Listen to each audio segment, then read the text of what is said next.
Hello and good morning दोस्तों, बहुत बहुत स्वागत है आप सभी का मेरे इस यूट्यूब चैनल क्रिक शुभेंदु में। तो बात करेंगे कल हुए आईपीएल 2023 के एक और मैच के बारे में, जो कि था जयपुर के एसएमएस ग्राउंड यानी कि सवाई मानसिंह स्टेडियम में। एक बहुत ही अच्छा मैच था क्योंकि राजस्थान रॉयल्स जो कि है वो अपना 200वां मैच खेल रही थी आईपीएल में, जो कि एक बहुत ही बड़ा मोमेंट था राजस्थान रॉयल्स के लिए और उसको उन्होंने बहुत ही मेमोरेबल बना दिया है। चेन्नई सुपर किंग्स जो कि टेबल टॉपर्स थी इस सीजन अभी तक की, उनको उन्होंने एक बहुत बढ़िया तरीके से मैच हरा दिया है 32 रनों से, और बहुत ही कन्विंसिंगली वन साइडेड विक्ट्री कहेंगे, जो कि एक्सपेक्ट नहीं था Rajasthan Royals Chennai super king के सामने करेगी, क्योंकि चेन्नई सुपर किंग्स भी इस सीजन अच्छा कर रही थी, तो एक नेल बाइटिंग फिनिश की उम्मीद थी। बट समहाउ, जैसा कि मैंने पिछले वीडियो में कहा था भी, कि राजस्थान रॉयल्स जो कि वो फेवरेट्स होंगे, डिस्पाइट कि सीएसके अभी टॉप पे है, बट राजस्थान रॉयल्स अपने घर पे खेल रहे हैं और जो उनके पास अभी एक तरीके से बॉलिंग में बैटिंग में जो रिसोर्सेस है उस हिसाब से वो काफ़ी ज़्यादा आगे होगी, और वही रिजल्ट देखने को मिला है। 32 रन के एक बड़े मार्जिन से चेन्नई सुपर किंग्स को हार का सामना करना पड़ा है, और साथ ही में राजस्थान रॉयल्स जो कि तीसरे पायदान पे थे वो टॉप पे पहुंच चुके हैं चेन्नई को हरा के। दूसरी तरफ चेन्नई जो कि एक पहले पोजीशन पे थे, वो थोड़ा सा नेट रन रेट पे भी उनको हल्का धक्का लगा है, जिससे कि वो दूसरे नहीं बल्कि तीसरे पायदान पे आ गए हैं। तो इन डिटेल पूरे मैच के बारे में बात करेंगे। Special match for Rajasthan Royals, और उसको एक स्पेशल नाइट में कन्वर्ट कर दिया है अपने होम ग्राउंड में। और जहाँ तक चेन्नई सुपर किंग्स की बात करें, तो देखो आज फैन पॉइंट ऑफ व्यू से अगर सोचेंगे तो कहीं ना कहीं थोड़ा सा हर्ट हुए होंगे, लेकिन अगर हम एक न्यूट्रल पर्सपेक्टिव से देखें, ये रिजल्ट आना ही था, क्योंकि हमेशा आप मैच नहीं जीतोगे, कहीं ना कहीं जो आपकी बॉलिंग में थोड़ी सी कमज़ोर है किसी ना किसी दिन एक्सपोज होगी, और बैटिंग वाइज जिस दिन आपके टॉप ऑर्डर से रन नहीं आएंगे, मैंने तब भी बोला था कि ऋतुराज कॉन्वे पे बहुत ज़्यादा डिपेंडेंट रहेंगे ये टीम, अदरवाइज थोड़ा सा इनके लिए मुश्किल होगा। और कल भी देखो कि राजस्थान ने पहली दफ़ा 200 रन बनाए हैं सवाई मानसिंह स्टेडियम में, क्योंकि इससे पहले शायद इतने बड़े स्कोर नहीं बने थे, लेकिन पहली दफ़ा बहुत बड़ा टोटल बना है, सबसे हाईएस्ट स्कोर जो कि वो कल ही बना है, राजस्थान ने बनाया। और उसके बाद उसको चेस करना भी बहुत मुश्किल ही था, कंसिडरिंग कि जो पिच बड़ा ग्राउंड है, एक तरीके से ओपन ग्राउंड है, थोड़ा सा गेंदबाजों को मदद भी रहता है, और प्लस राजस्थान की इतनी ज़बरदस्त बॉलिंग अटैक, यहाँ पे आपको तीन तीन क्वालिटी स्पिनर मिल जाएंगे, वर्ल्ड क्लास स्पिनर, और फिर दो बहुत ही हाईली, मतलब कह सकते हैं थोड़े से अंडर से है लेकिन हाईली स्किलफुल गेंदबाज है, संदीप शर्मा हो गए या जेसन होल्डर हो गए। तो उन्होंने बहुत ही बढ़िया तरीके से एग्जीक्यूट किया है प्लान को। और चेन्नई सुपर किंग्स हालांकि रनचेज में थोड़ा सा, मतलब लगा ही नहीं कि कभी रनचेज में थे, 32 रन से हारे हैं, 170 तक पहुंचे हैं, ज़रूर 170-72 तक, लेकिन रनचेज में कभी थे ही नहीं। थोड़ा सा वही लग रहा था कि हाँ, बीच बीच में छक्के चौके की बौछार हो रही थी। दो अच्छे इनिंग्स देखने को मिले ऋतुराज गायकवाड़, उसके बाद Shivam Dubey surprisingly this season उन्होंने बहुत ही बढ़िया पावर हिटिंग दिखाई है, लगातार शायद तीसरा 50 जड़ दिया है और बहुत अच्छे टाइम पे जड़ा है। लेकिन उसके बाद आप देखो कि बाकी बल्लेबाज से स्ट्रगल रहा, और कहीं ना कहीं जयपुर की जो जनता थी कल भी देखो, एक तरीके से पिंक सिटी में येलो का एक तरीके से ज़्यादातर आप देखो कि येलो ही येलो छा रही थी, क्योंकि एम एस धोनी को सपोर्ट के लिए फैंस आए थे जयपुर में for one last time might. But उनके लिए एक तरीके से रहेंगे कि दुख की चीज़ रही है कि एम एस धोनी बैटिंग करने नहीं आए, उनके बैटिंग करने से ही पहले 20 ओवर ख़त्म हो गया और चेन्नई सुपर किंग्स मैच हार गई। शायद फैंस यही उम्मीद कर रहे थे एटलीस्ट चेन्नई हार तो रही है लेकिन एम एस धोनी को एक ओवर बैटिंग करता देखे, लेकिन वो चीज़ भी नहीं हो सका। तो खैर, अगर आप पूरे मैच की बात करें तो मैं आपको स्कोर कार्ड बता देता हूँ। तो राजस्थान रॉयल्स पहले टॉस जीतते और कहते हैं हम बैटिंग करेंगे, क्योंकि उनकी स्ट्रेंथ उनकी बॉलिंग है, तो उनको भी पता है कि जब भी वो रन चेज में आएंगे थोड़ा सा ऊपर जॉस बटलर या जायसवाल संजू के ऊपर डिपेंडेंट रहेंगे, नीचे से हिट मैच चल गए तो अच्छा है। अदरवाइज उनकी बैटिंग में थोड़ी सी प्रॉब्लम है, उनकी बॉलिंग उनकी स्ट्रेंथ है, जिस वजह से उनको बैक किया कि कोई भी टोटल हो हम उसको डिफेंड कर सकते हैं। तो पहले बैटिंग की और बैटिंग ज़बरदस्त स्टार्ट की, यशस्वी जायसवाल ने पहले ही ओवर में शायद 3 या 4 चौके मार दिए आकाश सिंह को, और जॉस बटलर ने भी अच्छी स्टार्ट की। अगर देखो तो जायसवाल ने 77 किए हैं 43 बॉलों में, 8 चौके और 4 छक्के, तो बढ़िया तरीके से बैटिंग किया है। जैसे कहा पावर प्ले में तो एकदम से अटैक किया था, खासकर आकाश सिंह जो कि लोकल प्लेयर हैं, राजस्थान के लिए खेलते हैं, पिछले सीजनों में राजस्थान से ही डेब्यू किया था शायद। तो यशस्वी को एक आइडिया था कि आकाश सिंह किस तरह से बॉलिंग करेंगे, और उन्होंने अटैक किया। जॉस बटलर हालांकि थोड़ा सा अपने कैरेक्टर से डिफरेंट दिखे, 21 बॉल में 27 रन है, 128 की स्ट्राइक रेट है, 4 चौके, जडेजा ने उनको आउट किया। थोड़ा सा लग रहा था कि फंस रहे हैं, तो जब बड़ी शॉट खेलने के लिए गए तो आउट हो गए वहाँ पे। फिर संजू सैमसन नंबर 3 पे आए और उन्होंने भी स्ट्रगल किया। 17 में 17 है और हेटमायर भी 10 में 8 है। तो शुरुआत अच्छा हुआ, लेकिन बीच में जो फेज जब आउट हुए बटलर, उसके बाद चेन्नई के जो स्पिनर थे उन्होंने गेम को कंट्रोल किया। लगा कि मैच वो खींच रहे हैं, लेकिन जायसवाल एक तरफ से अच्छा खेल रहे थे। लेकिन जब वो आउट हुए 77 बना के, तब लगा हाँ कि ये जो 200 और 180 में फ़र्क हो जाएगा, कि 20 रन शायद राजस्थान पीछे रह सकता है। लेकिन वहीं पे आज ध्रुव जुरैल और देवदत्त पडिक्कल आज थोड़ा सा नीचे ज़रूर आए थे, लेकिन अच्छा काम किया है। ध्रुव जुरैल ने 15 में 34 किए हैं, 3 चौके और 2 छक्के। मतलब अगर हम जो अवार्ड मिलते हैं आईपीएल में, अगर एग्जैक्टली मुझे अभी शायद मालूम नहीं है कि इमर्जिंग प्लेयर का अवार्ड अभी भी है, शायद है अभी। तो इमर्जिंग प्लेयर जो अवार्ड मिलता है आईपीएल में, शायद इमर्जिंग प्लेयर इस सीज़न के अभी तक तो ध्रुव जुरैल ही रहे हैं। क्योंकि जिस तरह से राजस्थान रॉयल्स ने उनको यूटिलाइज किया है, मतलब वो आए हैं टीम में और जिस तरह से फिनिश किया है, जो एक्सपेक्टेशन रेयान पराग से थी, वो काम ध्रुव जुरैल कर रहे हैं। और हर मैच में लगातार आप देखो कि इस सीज़न जितने उन्होंने मैचेस खेले हैं, 3 या 4 मैचेस ऐसे आगे आ रहे हैं जहाँ पे उन्होंने बैटिंग ऐसी की है। एक दो शायद लूजिंग कॉज में आए हैं, लेकिन आज वो विनिंग कॉज में आया है। तो बहुत ही बढ़िया इनिंग्स थी। बाकी देवदत्त पडिक्कल ने भी 13 में 27 किए हैं, 5 चौके मारे हैं। हालांकि इसमें से करीब करीब 3 या 4 चौके ऐसे हैं जो कि अच्छे बॉल पे आए हैं, यॉर्कर्स पे, कभी इनसाइड एज कभी आउटसाइड एज पे। तो यही दूसरे दिन आप देखते कि शायद ये जो 4-5 चौके हैं वो रुक भी जाते, वो आते ही नहीं। तो 13 में ये 15-16 ही बना के जाते, लेकिन आज उनका दिन था। उस वजह से आप देखो कि अच्छी बॉलिंग के बावजूद, अच्छी बॉल्स के बावजूद ये सब चौके के लिए गए हैं। तो एक बढ़िया फिनिश रहा। जैसा कहा कि स्टार्ट बहुत ही बढ़िया था, फिनिश अच्छा रहा है। तो अगर आप देखो तो पावर प्ले में भी 64 के अराउंड रन बन गए थे पहले, आई थिंक 6 ओवर में, और बाद में भी आखिरी जो 3 ओवर रहे उसमें करीब 50 से ज़्यादा रन ही आए हैं। तो वहाँ पे एक तरीके से राजस्थान ने गेम बनाया है। और चेन्नई की बॉलिंग की बात करें, अगर न्यूट्रल पर्सपेक्टिव से मैं बात करूं, क्योंकि मुझे पता था, इवन एज अ फैन भी पता था कि ये जो गेंदबाजी लाइनअप है थोड़ा सा वो वल्नरेबल है।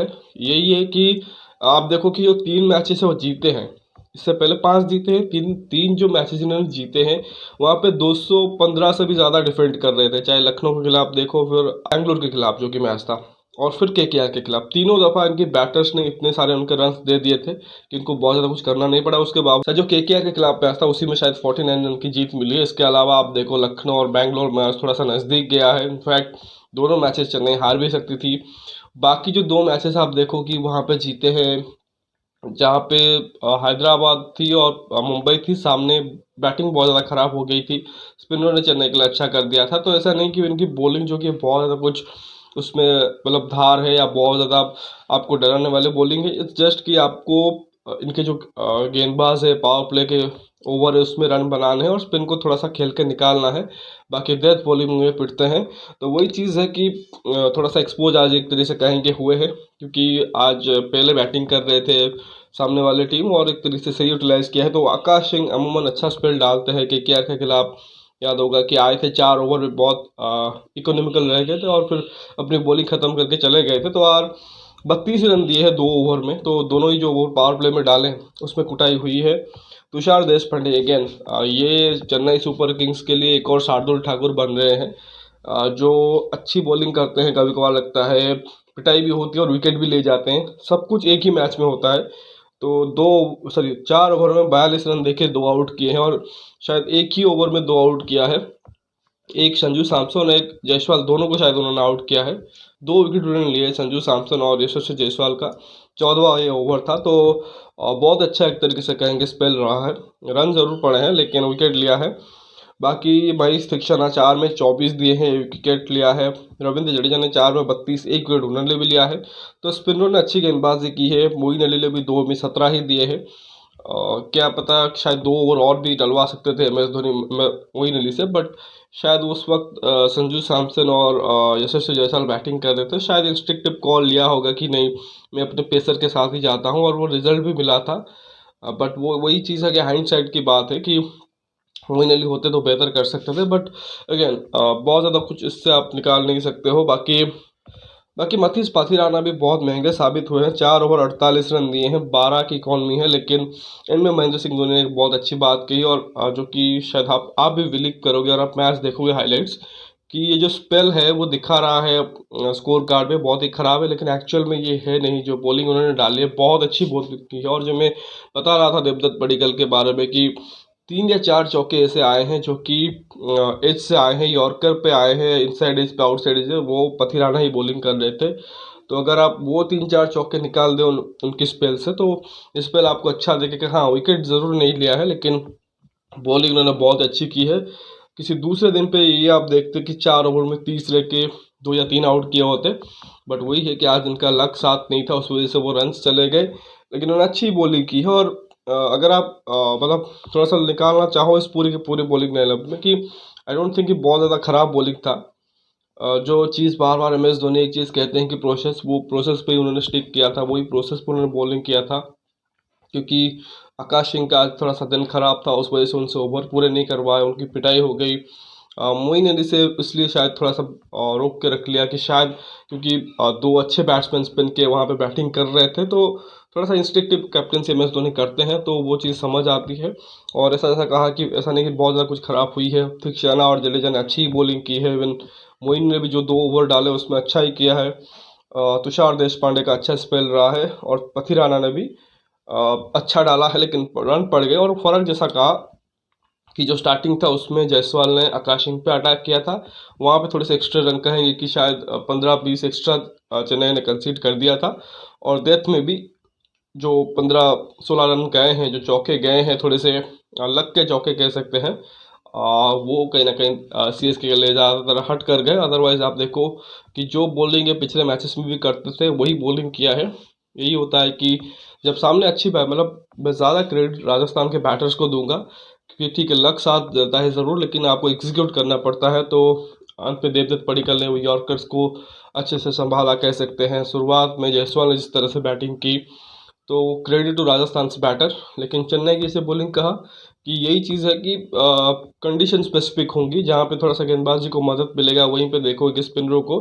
तो यहीं पे जो 2 ओवर उन्होंने मोइन अली के रोके हैं, वही शायद वो डलवा देते, और वहीं पे शायद 1-2 विकेट और मिल सकता था। बाकी जहाँ पे हल्की सी स्विंग मिलेगी, तो वहाँ पे आकाश सिंह, तुषार देशपांडे और भी अच्छा करेंगे। तो hopefully they will bounce back stronger. बाद में देखिए अब जब रन चेस की बारी आती है CSK के लिए, ये बहुत ही मुश्किल टास्क होने जा रहा था, क्योंकि 200 रन चेस करना है इस पिच के ऊपर, और इस बॉलिंग के लाइनअप के अगेंस्ट, जहाँ पे 3-3 क्वालिटी स्पिनर आपको मिल जाएंगे, तो बहुत ही मुश्किल होने वाला था। और ऐसे में चाहिए था डेवन कॉलवे और ऋतुराज स्पेशल इनिंग्स, और दोनों को लंबा खेलना था, बड़ी पारी खेलना था। और लेकिन वहाँ पे आप देखो कि एक तरीके से दोनों ही फेल रहे।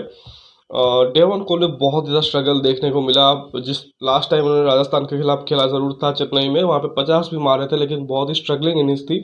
और आज तो 16 बॉलों में 8 रन है, सिर्फ एक चौका जिसमें है 50 की स्ट्राइक रेट, तो बहुत ही ख़राब बैटिंग। ये इस प्रकार की बैटिंग आप शायद 140 के रन चेस में भी एक्सपेक्ट नहीं करोगे। लेकिन यहाँ पे 200 चेस कर रहे थे, और बहुत ज़्यादा एक तरीके से कहेंगे कि जो पावर प्ले था उस पर उन्होंने एक तरीके से बर्बाद करके ही चले गए। लेकिन खैर कॉनवे हैं जिन्होंने इस सीज़न सबसे ज़्यादा चेन्नई के लिए रन बनाया है, लगातार चौथा 50 भी पिछले मैच में मारा था। तो बहुत ज़्यादा हराश होने की ज़रूरत नहीं है, एक बैट गेम आता है तो वो आ गया है। बाकी ऋतुराज गायकवाड़ को कहा देखो, 29 में 47 किए हैं, 5 चौके 1 छक्का, तो बढ़िया तो किया है। लेकिन ऋतुराज से इस वजह से थोड़ा सा रहेगी नाराज़गी, बिकॉज उनको अंत तक लेके जाना चाहिए था मैच, थोड़ा सा और डीप लेके जाना चाहिए था। बीच में वो छोड़ के आ गए, और अभी तक सिर्फ देखिए 2 ही उनकी इनिंग्स आई है, 2 50+ स्कोर हैं। वो पहले 2 मैच में आ गए थे, बाकी के 6 मैचेस है उसमें सिर्फ 30-40 वाले इनिंग्स खेल रहे हैं। तो थोड़ा सा और बेहतर कर सकते हैं, क्योंकि इस टीम के साथ सबसे मेन खिलाड़ी वही हैं इन टर्म्स ऑफ बैटिंग। तो ऋतुराज गायकवाड़ से थोड़ा सा निराशा होगी। बाकी अजिंक्य रहाणे 13 में 15 है, तो थोड़ा और बेहतर कर सकते थे। लेकिन जैसा मेरा मानना है कि जो भी उनको इस सीज़न देना था, शायद उन्होंने काफ़ी कुछ कर लिया है इस सीज़न। जिस प्राइस पे वो लाए थे, और ऑलमोस्ट लग रहा था कि वो स्टार्टिंग 11 में नहीं होंगे, उन्होंने बहुत अच्छा किया हुआ है। लेकिन उनको और बेहतर करनी पड़ेगी, स्पेशली थोड़ी सी पावर गेम, क्योंकि टाइमिंग पे ज़्यादा डिपेंडेंट करते हैं, वही उनकी गेम होती है। लेकिन आज बड़ा ग्राउंड था, उस वजह से वो जो टाइमिंग करने की कोशिश कर रहे थे वो फील्डर के हाथ में ही गया है। तो यही देखो कि जो प्रेशर था वो इनिशियली बन गया था, जब रहाणे और कॉनवे थोड़ा सा स्लो खेल गए इस चेज में। यहीं पे चाहिए था कि एक जो कॉनवे या रहाणे ने खेली है वो 13 में 15 नहीं, 13 में 30 या 16 में 30-35 होने चाहिए थे कॉनवे के। उस प्रकार की इनिंग्स एटलीस्ट एक बैट्समैन को खेलना चाहिए था। बाकी शिवम दुबे इस सीज़न बहुत अच्छा कर रहे हैं सीएसके के लिए। तो 1 तक खड़े रहे, 33 बॉल में 52 रन है, शायद तीसरा उनका लगातार 50 है। बैंगलोर के खिलाफ आया था, केकेआर के खिलाफ आया था और यहाँ पे भी आया है। अच्छे स्पेस पे भी आए हैं और अंत में वही थोड़ा सा कोशिश कर रहे थे, थोड़ा सा थ्रेट बने हुए थे राजस्थान के लिए, क्योंकि बीच बीच में वो हर ओवर में 1-2 छक्के मार रहे थे। तो वो थोड़ा स्पेशल स्पिनरों को अटैक कर रहे थे, अश्विन हो गए या बीच में शायद चहल आए थे, उन पे भी थोड़ा सा अटैक किया। लेकिन टारगेट बहुत बड़ा था, उस वजह से वो कंप्लीट नहीं हो सका और आखिरी बॉल पे शायद वो आउट हुए हैं। अंबती राइड से इस सीज़न बहुत ज़्यादा एक्सपेक्टेशन थी, क्योंकि लास्ट सीज़न आपको याद होगा रिटायरमेंट ले लिया था। बट बाद में शायद सीएसके के जो सीईओ है, बाकी शायद एमएस धोनी ने भी बात की होगी, तो रिटायरमेंट से वापसी कर गए, चेन्नई के लिए खेले। लेकिन इस सीज़न मतलब एक तो उनका यूटिलाइजेशन शायद इस टीम में हो नहीं पा रहा है, बिकॉज की ज़्यादातर बैट्समैन जो कि वो टॉप ऑर्डर में ही खेलते हैं, तो राइडू को एज इम्पैक्ट प्लेयर नंबर 5-6 पे यूज़ किया जा रहा है। लेकिन जब भी वो आते हैं थोड़ा सा डिस्परेट दिखते हैं, और आज तो दूसरी बॉल पे आउट हो गए हैं, क्योंकि बहुत ही ख़राब शॉट कहेंगे, क्योंकि हालांकि रन रेट बढ़ रहा था ज़रूर, लेकिन थोड़ा सा उनको 2-3 बॉल देखनी चाहिए थी। बट वही है कि अश्विन का ही ओवर था, रहाणे आउट हुए थे और अगली ही शायद एक गेंद छोड़ के तीसरी बॉल पे वो आउट हो गए। उनसे बहुत ज़्यादा उम्मीदें थी, बट रायडू ने निराश किया है। बाकी अंत में मोइन ने 12 में 23 और जड्डू ने आके 15 में 23 किए हैं, तो ठीक ठाक वही खेल गए। लेकिन रन रेट का इतना प्रेशर था कि वो रन चेस हुआ ही नहीं। और इसमें सबसे बड़ी चीज़ जो कि शायद फैंस ने एक तरीके से मिस किया, वो है एम एस धोनी को खेलते हुए देखना जयपुर के ग्राउंड में, क्योंकि उनको तो आगे वो चेन्नई में या बहुत से स्टेडियम और भी हैं कुछ, वहाँ पे जाके मैच देख लेंगे। लेकिन जो जयपुर की क्राउड थी, स्पेशली एम एस धोनी को देखने आई थी, उनकी बैटिंग नहीं आई।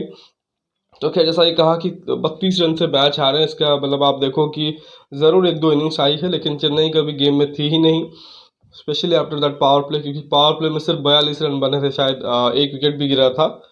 एग्जैक्टली आप देखो जी, 42 रन गिरे थे और पावर प्ले के आखिरी बॉल पे डेवन कॉनवे आउट हुए थे। वही 42 अगर 62 होते तो शायद सीएसके के लिए अंत में थोड़ा सा आसान होता। और जहाँ तक गेंदबाजी की बात करें, तो राजस्थान के लिए अब देखो संदीप शर्मा एक बहुत ही बढ़िया एक तरीके से रिप्लेसमेंट प्लेयर आए हैं, और वही एक तरीके से आश्चर्य होता है। और मैंने जब ऑक्शन हुआ था तब भी बताया था कि संदीप शर्मा को कोई कैसे आउटसाइड कर सकता है, इतने ज़बरदस्त गेंदबाज है, हाईली मतलब स्किलफुल गेंदबाज है। हालांकि पेस नहीं है, लेकिन जो उनकी एक्यूरेसी है, जिस तरह से स्विंग कराते हैं, जैसे भुवनेश्वर कुमार की स्किल है, उसी प्रकार की उनकी भी स्किल है। और जैसे कहा कि 100 से भी ज़्यादा मैचेस खेले हुए हैं, विकेट उनकी पास 110 है, 110 मैचेस में इकॉनमी देखिए बहुत अच्छी है, 8 से नीचे। तो वन सोल्ड कैसे गए थे, और अच्छा हुआ कि प्रसिद्ध कृष्णा के रिप्लेसमेंट के तौर पे आए हैं। और अब सीधे सीधे आप देखो कि 2 चेन्नई वाले मैच में उन्होंने इम्पैक्ट डाला है। एक मैच में एम एस धोनी को रोका था आखिरी ओवर में छक्के मारने से, और यहाँ पे भी देखो कि क्या ज़बरदस्त स्पेल डाला है। 4 ओवर में 24 रन दिया है, और विकेट ज़रूर नहीं लिया है, लेकिन 4 ओवर में 24 रन इस 200 रन के चेज में बिल्कुल प्योर क्लास है। और इसमें मतलब आप मानोगे कि एक मैच विनिंग स्पेल था, विकेट भले ही नहीं आए। बाकी कुलदीप यादव एक गेंदबाज है जो कि लेफ्ट आर्म सीमर है, वो हमारे चाइनामैन कुलदीप यादव नहीं है। उन्होंने भी 3 ओवर में सिर्फ 18 दिए और एक आउट किया है। तो ये थोड़ा सा कहीं ना कहीं चेन्नई से मिस्टेक था कि आपने, चलो संदीप शर्मा अच्छे गेंदबाज है, बट उनके जो नए गेंदबाज थे कुलदीप यादव, उनको अटैक करना चाहिए था, उनको भी वो मार नहीं पाए। 4 ओवर में 49 रन, ऑलमोस्ट हाफ सेंचुरी पूरी कर दिया जेसन होल्डर की स्पेल खराब रही, लेकिन जो उन्होंने पेनल्टीमेट ओवर डाला था जहाँ पे 46 कुछ चाहिए था आखिर 2 में, वो ओवर बहुत ही ज़बरदस्त डाला था, और एक्चुअली उसी ओवर के बाद मैच एकदम से डेड हो गया था। रविचंद्रन अश्विन ने 4 ओवर में 35 रन दे के 2 आउट किए हैं। T20 के हिसाब से तो बढ़िया मैं कहूँगा। 2 विकेट भी उन्होंने एक ही ओवर में लिया, तो क्रूशियल विकेट रहाणे और फिर राइडू दोनों राइटी कर आउट किया है। तो वो जो एक मैचअप बनता है कि ऑफ स्पिनर नहीं डाल सकता राइट आर्म बैट्समैन को, वो भी एक तरह से कहेंगे कि वो थोड़ा सा उन्होंने झूठ साबित किया है। हालांकि उनके पास बहुत सारे वेरिएशन भी ज़रूर है। और एडम जाम्पा 3 ओवर 22 रन देके 3 आउट किए, और सबसे बेहतर गेंदबाज निकले इस राजस्थान की बॉलिंग यूनिट में आज। और पिछला मैच भी जो एडम जाम्पा ने खेला था, वो भी शायद चेन्नई के अगेंस्ट एक मैच खेला था, वहाँ पे हालांकि महंगे साबित ज़रूर हुए थे, लेकिन आज उन्होंने क्रूशियल विकेट निकाले, कॉनवे को आउट किया, गायकवाड़ को भी शायद आउट किया है और बहुत ही बढ़िया स्पेल डाला है। एक ओवर उनका बच भी गया था, लेकिन वही है कि उनको ज़रूरत ही नहीं थी संजू सैमसन को डलवानी। बाकी चहल का दिन खराब था, 2 ओवर में 21 पड़े हैं, तो उनको उस हिसाब से यूज़ भी नहीं किया। और इसमें आप देखो कि जैसा कहा कि गेंदबाजों की बिल्कुल तारीफ होगी कि जो 2 फेज़ में चेन्नई ने एक तरीके से मिस्टेक किया था कि बैटिंग के वक्त, सॉरी, जब राजस्थान बैटिंग कर रही थी तो अपनी पावर प्लेयर की बॉलिंग बहुत ही हल्की थी और डेथ में भी थोड़ी सी पिटाई हो गई थी। और इनके साथ वही हुआ कि वही 2 एस्पेक्ट थे जो कि राजस्थान ने बेहतर किए। हालांकि मिडिल फेज जो था उसमें आप देखोगे चेन्नई ने बेहतर किया था। ऑब्वियसली उसमें बैटिंग वाइज भी बेहतर ही किया, हालांकि विकेट ज़रूर गिरे लेकिन रन भी आए थे। बट जो इनिशियल फेज था पावर प्ले में सका कि सिर्फ 42 रन आए थे, कम से कम 15-20 रन शॉर्ट थे एक तरह से सीएसके। और आखिर में भी जाके आप देखो आखिर 2 ओवर में बहुत ज़्यादा कुछ रन नहीं आए हैं, बहुत ज़्यादा अच्छी गेंदबाजी देखने को मिली। प्रॉपर प्लानिंग के तहत आउटसाइड ऑफ वाइड यॉर्कर्स देखने को मिले, चाहे वो जेसन होल्डर से कहो या संदीप शर्मा ने बढ़िया यॉर्कर नेल किए। इवन कुलदीप यादव जैसा कहा कि उन्होंने भी फेजेस में बॉल डाले और उन्होंने भी बहुत अच्छा गेंदबाजी की। तो तारीफ बनती है एक तरीके से राजस्थान की गेंदबाजी की। और उससे भी ज़्यादा तारीफ मैं संजू सैमसन के कप्तान की करूंगा, क्योंकि ऐसा नहीं था कि ये बहुत इजी होता है आपको आकर रन चेस में रन डिफेंड करना, बट आपको स्मार्टली ऑपरेट करना पड़ता है। और उन्होंने बहुत ही स्मार्टली अपने जो गेंदबाज को उसको एक तरीके से यूज़ किया है, उनको घुमाया है एक बहुत ही बढ़िया तरीके से। मैचअप्स के तहत भी कहेंगे किस बैटर के अगेंस्ट किस गेंदबाज को लाना है और किस मोमेंट पे किस गेंदबाज को लाना है। और स्पेशली जो उन्होंने संदीप शर्मा का यूज़ किया है वो बहुत ही बढ़िया तरीके से किया है, तो उसके लिए उनकी तारीफ बनती है।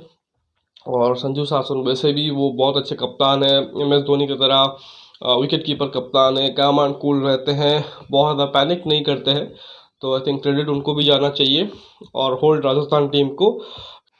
ये मैच कल की हो गई, खैर बहुत अच्छा एक तरीके से राजस्थान ने जीत दर्ज किया है, ऊपर चले गए। लेकिन फ़र्क अभी सिर्फ एनआरआर का ही है सी एस को और आर में, क्योंकि दोनों टीमें बराबर pace in terms of point और नंबर ऑफ मैचेस जो खेले हैं। तो सी एस के को बहुत ज़्यादा कुछ उसमें परेशानी होने की बात नहीं है। एक नॉर्मल एक तरीके से कहेंगे कि डे था उनके लिए। सामने कोई दूसरी हल्की टीम होती तो शायद यही मैच वो जीत सकते थे, शायद 200 भी नहीं बनते या वो चेस भी कर जाते। लेकिन क्योंकि राजस्थान की टीम थी तो एक तरीके से उनके प्रॉब्लम हुई। और एक अच्छी चीज़ सीएसके के लिए अभी ये है कि जो 3 मैचेस वो अभी तक हारे हैं 8 में से, वो तीनों मैचेस ऐसे टीमों से हारे हैं जो उनसे ऊपर है, यानी कि राजस्थान और गुजरात जो उनसे ऊपर है, यानी कि अच्छी टीमें हैं, उनसे ही हारे हैं। तो बाकी अभी 6 मैचेस हैं, तो उनको 3 जीत ही चाहिए, जो कि शायद वो कर सकते हैं और उनको करना भी चाहिए। बाकी राजस्थान की रेस अभी प्लेऑफ की नहीं है, राजस्थान कहीं ना कहीं ये चाह रही होगी कि टॉप 2 फिनिश करे, ताकि आखिरी बार जो एक तरीके से वो मौका छूट गया था वो इस सीज़न पूरी कर लें। तो खैर ये हो गई कल के मैच के बाद। आज एक बड़ी मैच है, मोहाली में शायद मैच है, पंजाब किंग्स होस्ट कर रही है लखनऊ सुपर जायंट को। पंजाब किंग्स एक अच्छा मैच जीत के मुंबई के अगेंस्ट जीते थे, बहुत अच्छा मैच जीत के आ रहे हैं। तो दूसरी तरफ लखनऊ एक नाइट मेयर से आ रहे हैं, जो गुजरात के खिलाफ उनको मिला था अपने ही घर पे, जो 136 चेस कर रहे थे और एक वक्त पे 30 रन 31 रन चाहिए थे, आखिर 6 ओवर में 9 विकेट हाथ में थे, वो मैच वो हार के आए हैं। तो वो कैसे उस मैच को भूल के इस मैच में उतरेंगे और किस अप्रोच के साथ उतरेंगे, स्पेशली केएल राहुल को देखना है। क्या अभी भी वो उसी माइंडसेट के साथ चलते हैं कि मुझे ही लेके चलना है, या फिर कुछ बदलाव दिखता है, उसकी उम्मीद आप कर सकते हैं आज। अब पंजाब किंग्स के लिए यही होगा कि क्या शिखर धवन वापसी करते हैं। तो आई थिंक अगर शिखर धवन वापसी करते हैं तो अथर्व ताइडे उन्हीं के जगह पे आएंगे। बाकी एक जो बदलाव हम चाहेंगे कि सिकंदर रज़ाक को आप लेके आओ मैथ्यू शॉट की जगह, आपको ऑलराउंड स्किल दे देगा। मैथ्यू शॉट हालांकि वही चीज़ करते हैं, लेकिन अभी तक उस हिसाब से दिखा नहीं है उनसे, बल्कि सिकंदर रज़ा ने एक मैच, आई थिंक ये लखनऊ वाला मैच था जो उन्होंने जिताया था, जो इकाना स्टेडियम में हुआ था। तो उम्मीद करेंगे कि सिकंदर रज़ा की वापसी हो। बाकी टीम अच्छी दिख रही है पंजाब की, और मुझे लगता है कि अपने घर पे खेल रहे हैं तो फेवरेट्स ज़रूर रहेंगे। बाकी लखनऊ के लिए वही है, क्या क्विंटन डिकॉक की वापसी हो सकती है इस टीम में, काइल मेयर्स की जगह पता नहीं। बट मैं तो चाहूँगा कि आप लेके आओ, क्योंकि ये जो वक्त आ गया है आपको अब कुछ चाहिए। हालांकि काइल मेयर्स अच्छा ज़रूर कर रहे हैं, लेकिन थोड़ा सा इनिशियली वो डिस्ट्रक्टिव दिखे थे, बाद में थोड़ा सा स्लो हो गए हैं। तो अब क्योंकि बिजनेस एंड आ गया है आईपीएल का पॉइंट्स टेबल में आखिरी मैचेस है, तो मैं चाहूँगा कि क्विंटन डिकॉक को लेके आए। भले काइल मेयर्स थोड़े से अच्छे फॉर्म में थे, बट क्विंटन डिकॉक की एक्सपीरियंस, उनके जो ताबड़तोड़ बैटिंग है वो आपको चाहिए इनिशियली, क्योंकि केएल राहुल थोड़ा सा फंस रहे हैं। तो क्विंटन डिकॉक को लेके आ सकते हैं। और बाकी थोड़ा सा बैटिंग ऑर्डर को सेट रखिए, बहुत ज़्यादा बदलाव मत कीजिए। और इनफैक्ट क्या दीपक हुड्डा की जगह पे मनन बोरा को ला सकते हैं, क्योंकि वो भी एक अच्छे बैटर हैं, लेकिन वही चीज़ है, कंसिस्टेंसी वो भी नहीं दिखाते हैं। बट क्या आप ला सकते हो एक अच्छे सरफेस के ऊपर जो कि आपको मोहाली में मिलेगा, तो मैं वो एक चॉइस हो सकता है। बट हाईली अनलाइक है कि गौतम गंभीर और उनकी पूरी जो टीम मैनेजमेंट है लखनऊ की वो चेंजेस करेंगे। तो खैर देखते हैं आज रात को क्या होता है। तो फिलहाल इस वीडियो में बस इतना ही। आशा करता हूँ कि वीडियो आपको अच्छा लगेगा। वीडियो को लाइक करिए, साथ ही चैनल को सब्सक्राइब जरूर कीजिए और दोस्तों तक शेयर भी कीजिए। साथ ही कमेंट सेक्शन में कमेंट भी, जो अपना फीडबैक है वो भी दीजिए, और कोई नोटिफिकेशन घंटी भी दबा लीजिए ताकि हर वीडियो की अपडेट आपको मिलती रहे। बाकी मेरा जो सेकंड चैनल है उड़िया में कंटेंट है, जिसमें क्रिकेट शुभेंदु, उसको भी जाके चेक देखिए, डिस्क्रिप्शन में लिंक होगा। तो बाकी मिलते हैं आज मैच के बाद, तब तक के लिए धन्यवाद। जय हिंद।